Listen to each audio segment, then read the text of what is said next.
Now, the public was told that the Federal Reserve System was an economic stabilizer, and inflation and economic crises were a thing of the past. Well, as history has shown, nothing is further from the truth.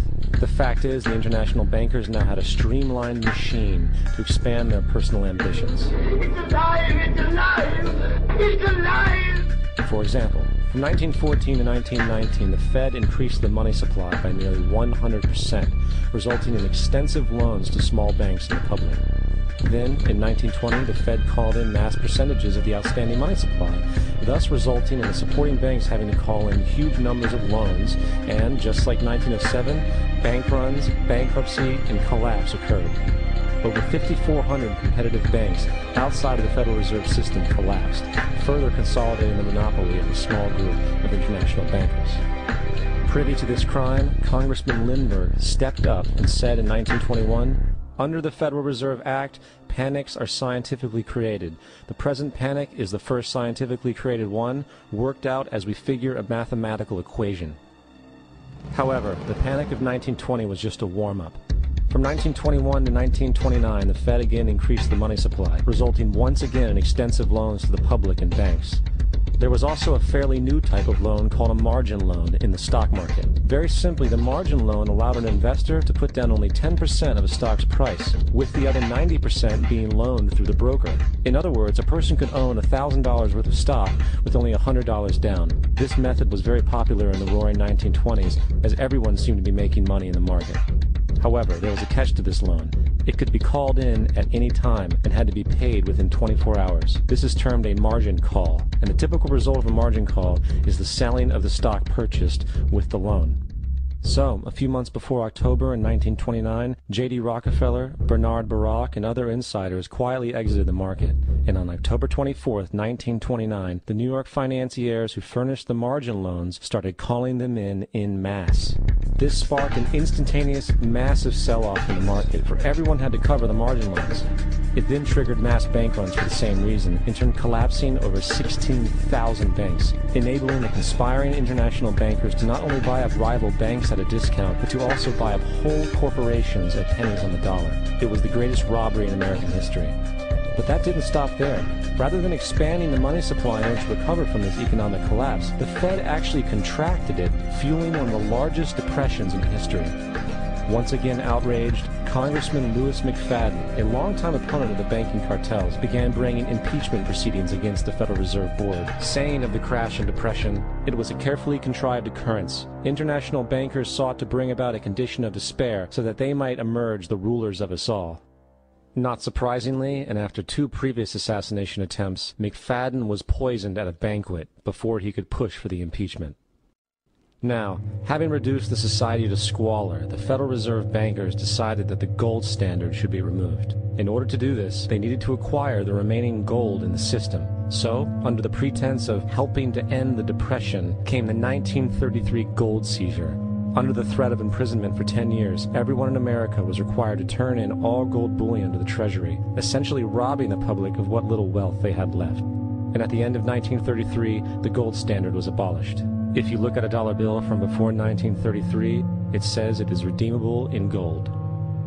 You look at a dollar bill today, it says it is legal tender, which means it is backed by absolutely nothing. It is worthless paper. The only thing that gives our money value is how much of it is in circulation.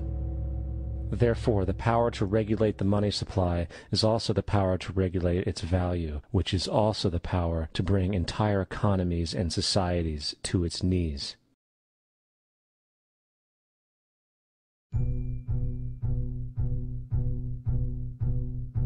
It's important to clearly understand, the Federal Reserve is a private corporation. It is about as Federal Express. It makes its own policies and is under virtually no regulation by the U.S. government. It is a private bank that loans all the currency at interest to the government, completely consistent with the fraudulent central banking model that the country sought to escape from when it declared independence in the American Revolutionary War. Now, going back to 1913, the Federal Reserve Act was not the only unconstitutional bill pushed through Congress. They also pushed the federal income tax. It's worthwhile to point out that the American public's ignorance towards the federal income tax is a testament to how dumbed down and oblivious the American population really is. First of all, the federal income tax is completely unconstitutional, as it is a direct, unapportioned tax. All direct taxes have to be apportioned to be legal based on the Constitution. Secondly, the required number of states in order to ratify the amendment to allow the income tax was never met, and this has even been cited in modern court cases.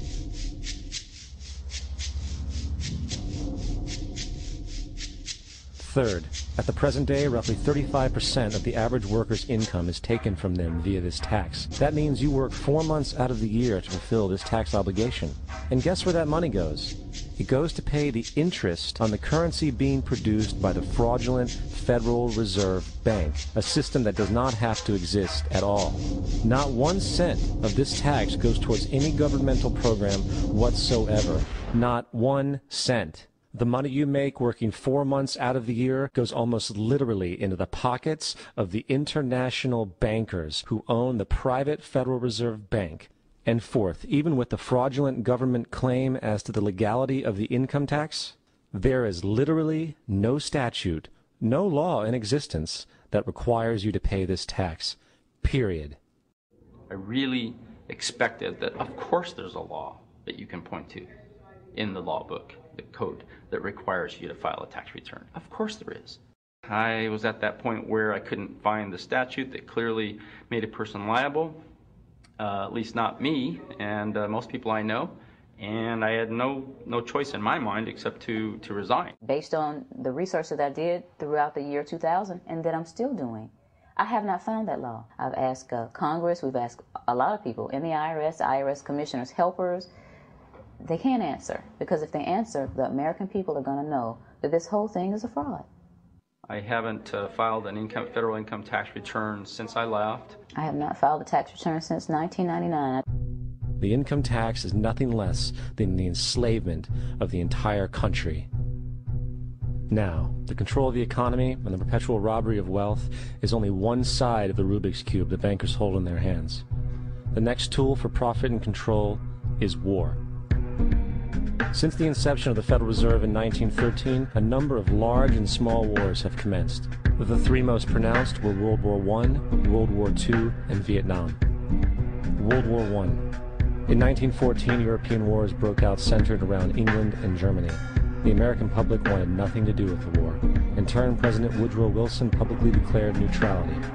However, under the surface, the U.S. administration was looking for any excuse it could find to enter it. Woodrow Wilson's top advisor and mentor was Colonel Edward House, a man with intimate connections with the international bankers who wanted to end the war. In a noted observation by Secretary of State William Jennings, the large banking interests were deeply interested in the World War because of the wide opportunities for large profits. It's important to understand that the most lucrative thing that can happen for the international bankers is war, for it forces the country to borrow even more money from the Federal Reserve Bank at interest. In a documented conversation between Colonel House, Wilson's advisor, and Sir Edward Grey, the Foreign Secretary of England, regarding how to get America into the war, Grey inquired, "What will Americans do if Germans sink an ocean liner with American passengers on board?" House responded, "I believe that a flame of indignation would sweep the United States, and that by itself would be sufficient to carry us into war." So, on May 7, 1915, on essentially the suggestion of Sir Edward Grey, a ship called the Lusitania was deliberately sent into German-controlled waters, where German military vessels were known to be. And, as expected, German U-boats torpedoed the ship, exploding stored ammunition, sinking it in 18 minutes, killing 1,200 people. To further understand the deliberate nature of this setup, the German embassy actually put advertisements in the New York Times telling people that if they boarded the Lusitania, they did so at their own risk, as such a ship sailing from America to England through the war zone would be liable to destruction. In turn, and as anticipated, the sinking of the Lusitania caused a wave of anger among the American population, and America entered the war a short time after. The First World War caused 323,000 American deaths. J.D. Rockefeller made $200 million off of it. That's about $1.9 trillion by today's standards. Not to mention the war cost about $30 billion for America, most of which was borrowed from the Federal Reserve Bank at interest, furthering the profits of the international bankers.